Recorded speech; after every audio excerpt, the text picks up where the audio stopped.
Lanjutan hadis ini adalah ihris ala ma yanfa'uk. Coba dengar ini ya. Sesudah bercerita tentang orang yang imannya kuat itu lebih baik dalam segala hal dan lebih dicintai Allah. Ini penting ini. Berarti makin kuat keyakinan makin dicintai Allah. Ya wajar, karena akan berbaik sangka ke Allah. Orang yang yakin ke Allah tidak akan menyekutukan apapun kepada Allah. Tidak ada kagumnya lihat dunia ini. Lihat harta, ais gak kagum sama sekali. Lihat pangkat, jabatan, kedudukan, enggak ada kagumnya. Enggak bisa kagum. Karena tahu bahwa harta, gelar, pangkat, jabatan, kedudukan, popularitas, penampilan mutlak hak Allah membagikannya kepada siapa saja yang Allah kehendaki, baik punya iman maupun tidak punya iman. Saudara, kalau takdirnya aduh misalkan ganteng, cakep, merasa gitu di Indonesia, wah pantas nih saya misalkan jadi apalah aktor, aktris. Saudara lihat coba di Saudi sana, ya, tanpa bermaksud meremehkan profesi ya, itu yang bagian nyapu di jalanan juga dari Pakistan, wih ganteng-ganteng, artis semua di kita mah ya, karena sesuka Allah. Itu alhamdulillah dengan iman. Di tempat yang nggak pakai iman, Masya Allah, subhanallah, cakepnya luar biasa, nggak pakai iman. Berarti cakep itu dikasihkan ke siapa aja. Kayak saudara sudah dengar gangster Yakuza di Jepang, Carter Medellin, mafia luar biasa, tidak punya agama, tidak punya kebenaran, kasih saja dunia, nggak dibawa kemana-mana.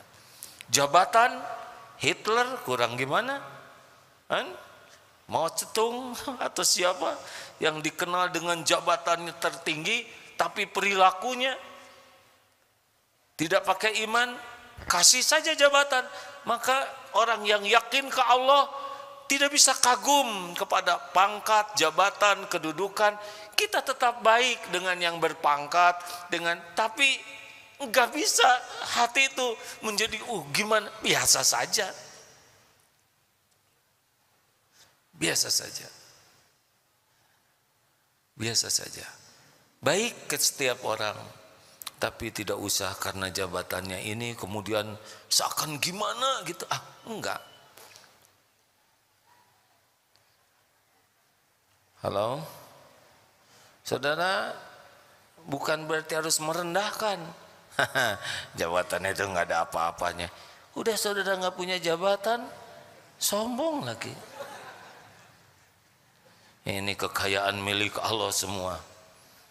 Ya kalau saudara nggak punya nggak usah ngomong gitu. Dan di hati itu, yang tong sombong maneh ya mobil no Allah. Itu di sini, kan di sini ditonjok kalau di sini hadirin.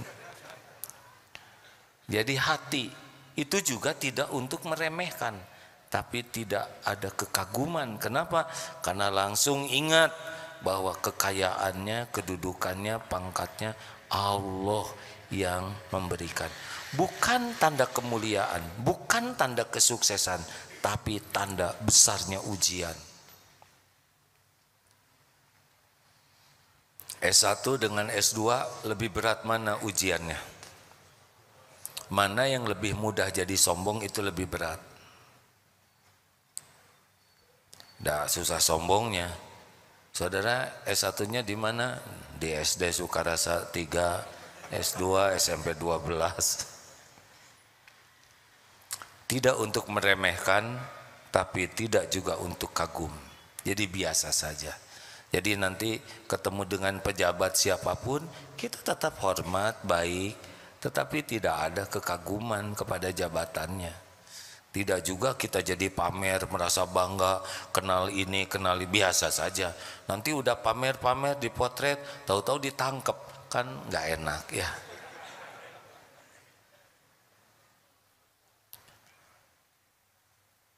Apa lanjutan dari hadis itu?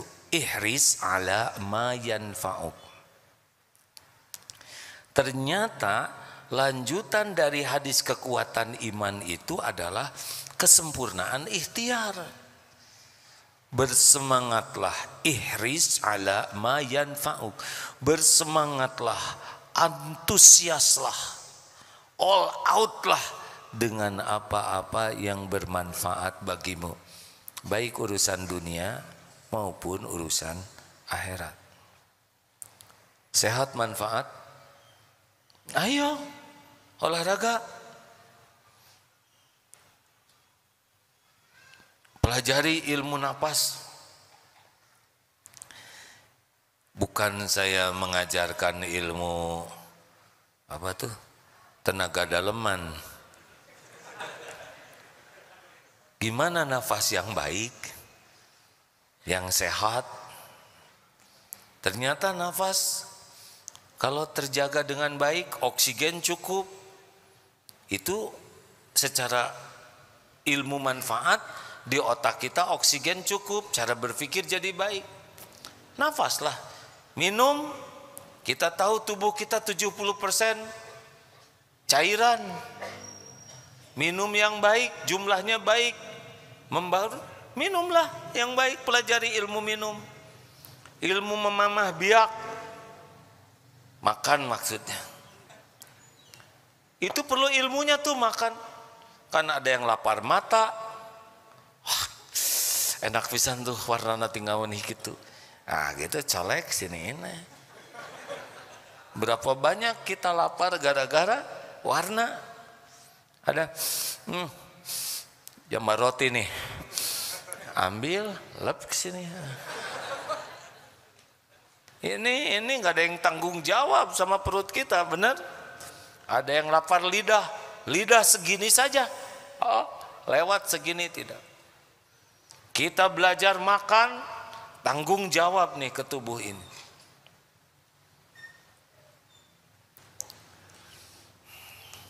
Ini at-tahadus bin ni'mah ya, syukuran kepada Allah. Selama umroh kemarin 10 hari, sebelumnya dicek darah, maklum sudah apa nyebutnya nih, tua, senior, lansia, aki-aki.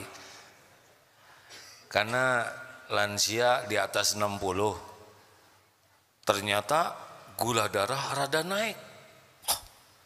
Walaupun kata dokter penyakit dalam wajar bagi usia di atas 60. Mungkin beliau mau menyebut aki-aki ya, tapi lebih bijaksana.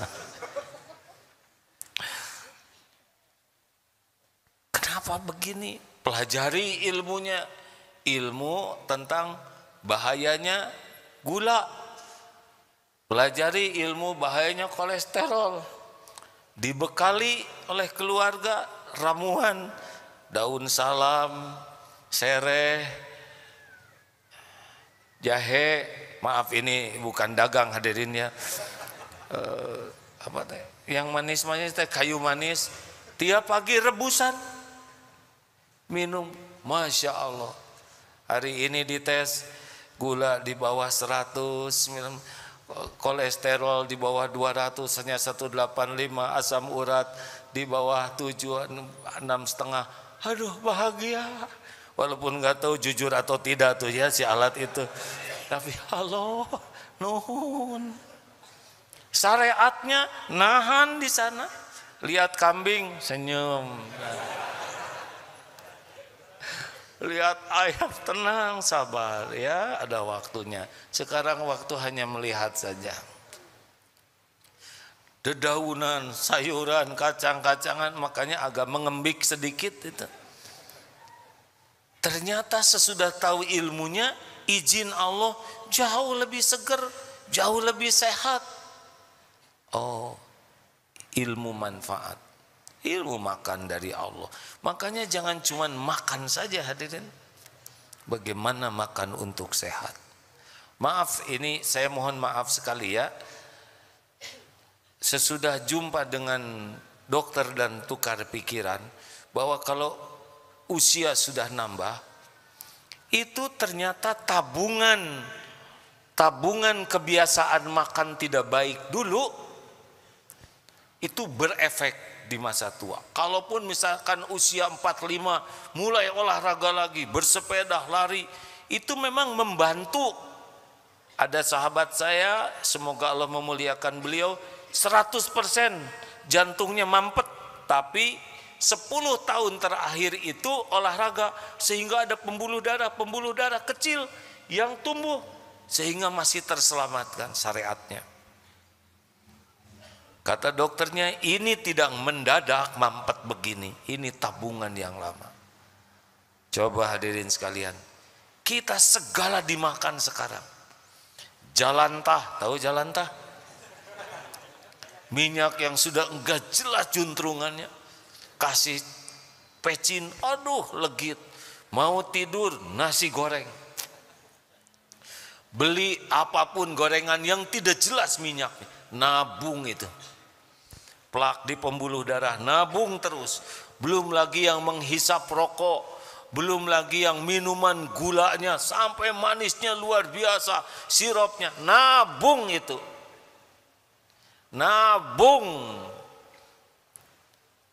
Jangan salahkan umur 30, nah gini, seperti babi hutan, kolesterol.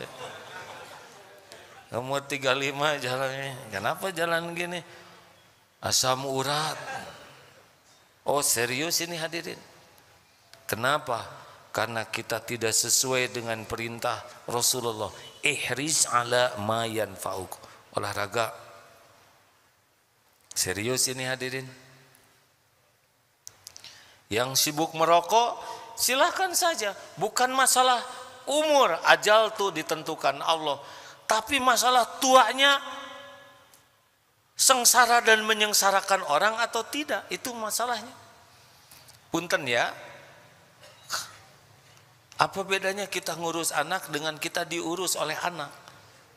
Ada yang nanya, saya ngurus orang tua saya all out. Beda. Apa bedanya? Kalau kita ngurus anak, kita bisa habis-habisan agar anak panjang umur. Anak sakit, kita rela tukar nyawa agar anak bisa sehat. Tapi kalau ngurus orang tua sakit-sakitan, belum tentu punya pikiran yang sama.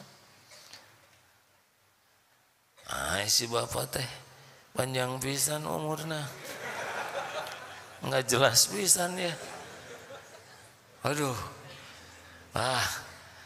saya memilih meninggal sebelum sakit.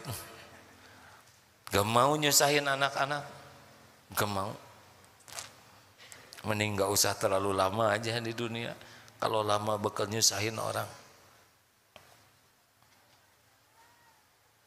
Nah merokok tuh besar kemungkinan kalau umurnya panjang, tapi deritanya itu panjang lebar. Ihris ala ma yanfa'uk. Apapun yang manfaat untuk urusan dunia dan akhirat, semangat. Tapi ciri khasnya adalah wasta'in billah. Kesempurnaan ikhtiarnya itu adalah sama-sama dengan kesempurnaan doa. Ini yang membedakan. Jadi seperti mau naik mobil, naik motor, pakai helm yang benar helmnya, kancingkan bagus. Naik mobil, pasang safety belt. Ini mobil, apalagi mobil-mobil sekarang kan sudah serba canggih. Kalau ada mau nabrak, dia bisa ngerem sendiri, otomatis. Kita ngantuk, belok, dia ngasih tahu. Tapi semua itu tidak bisa menentukan takdir. Doa la yaruddu qada ila doa. Doa yang bisa mengubah dari satu takdir ke takdir lain. Makanya hebatnya ikhtiar, sempurnanya ikhtiar harus dibarengi sempurnanya doa. Itu ciri orang yang beriman teguh. Kalau kita menuhankan ikhtiar, gak bagus. Atau sibuk doa, tidak mau ikhtiar, tidak cocok dengan dalil tadi. Sakit berobat, Tapi yang menentukan sembuh itu Allah, dan berobat itu amal soleh, dan doa mukhul ibadah, saripatinya ibadah. Jadi harus doa. Makanya kalau ada ikhtiar kurang doa, berarti kurang tuh keyakinannya. Atau sibuk doa tapi malas ikhtiar, ini juga tidak sesuai dengan yang dicontohkan Rasulullah SAW. Rasulullah SAW ketika bertempur perang Uhud, baju besinya 2 lapis, beliau pakai helm sempurna, padahal beliau tahu setiap musuhnya itu adalah makhluk ciptaan Allah, makhluk yang digenggam oleh Allah, makhluk yang tidak bisa memberi manfaat dan mudarat tanpa izin Allah. Tapi Rasulullah sempurnakan. Kenapa harus menyempurnakan ikhtiar?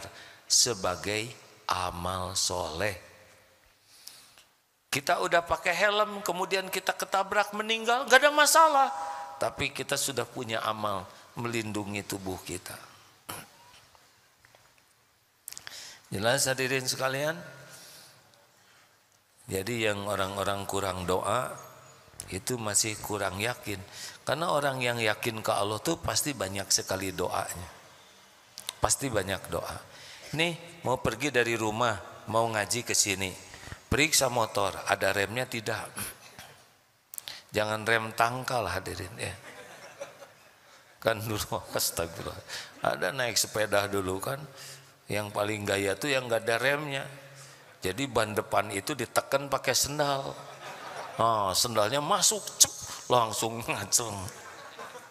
Namanya rem tangkal. Tidak bisa. Pastikan bagus, pakai helm yang bagus. Bismillahi tawakkaltu 'alallahi la haula wala quwata illa billah. Sedekah, dah, lakukan yang terbaik. Wala ta'zaz, janganlah lemah menghadapi hidup ini. Jadi kalau ingin lihat orang yang kuat imannya, dia sempurna tidak ikhtiarnya, sempurna tidak tawakal doanya, sempurna tidak tuh. Jadi jangan menganggap wah itu kuat iman, tapi dia mah tidak mau ikhtiar, tidak bisa. Rasulullah memberi contoh begitu, para sahabat juga begitu. Ketika Umar bin Khattab radhiyallahu anhu menuju Syria dan pada waktu itu ada wabah, mungkin saudara ingat hadis ini, teruskan atau jangan? Kata sebagian, teruskan, takdir Allah tidak akan pernah ketukar. Kata yang lain, jangan. Akhirnya Umar bin Khattab memutuskan untuk kembali ke Madinah. Ditanya, mengapa engkau begitu? Ya, kita bergerak lari dari satu takdir ke takdir yang lain.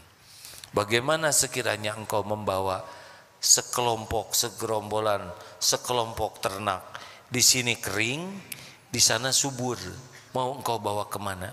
Dibawa ke yang kering dengan takdir Allah, dibawa ke yang subur dengan takdir Allah. Barulah datang Abdurrahman bin Auf yang mengatakan, kalau suatu tempat ada wabah, yang di dalam jangan keluar, yang di luar jangan masuk. Jelas hadirin sekalian? Ini mau ulangan nih. Allah sudah tahu belum dek soal yang mau keluar? Santri, Allah tahu tidak soal-soal yang bakal keluar? Allah menyaksikan waktu guru bikin soal itu tidak? Tapi ini rapatnya rahasia, gurunya bikinnya rahasia di tempat yang tersembunyi, sampai guru itu pun tidak tahu di mana dia berada. Hah? Ini rapatnya rahasia, mereka bisik-bisik sampai tidak kedengaran apa yang dibisikinya. Allah tahu tidak? Ya Allah, engkau tahu soal yang akan keluar. Engkaulah yang menggenggam diri hamba. Pikiran ini adalah milikmu, mudah bagimu ya Rob memberitahu jawabannya. Allah dengar doa itu? Ya Allah, engkau maha baik, tidak mengecewakan. Tapi Allah lihat dia tidak belajar.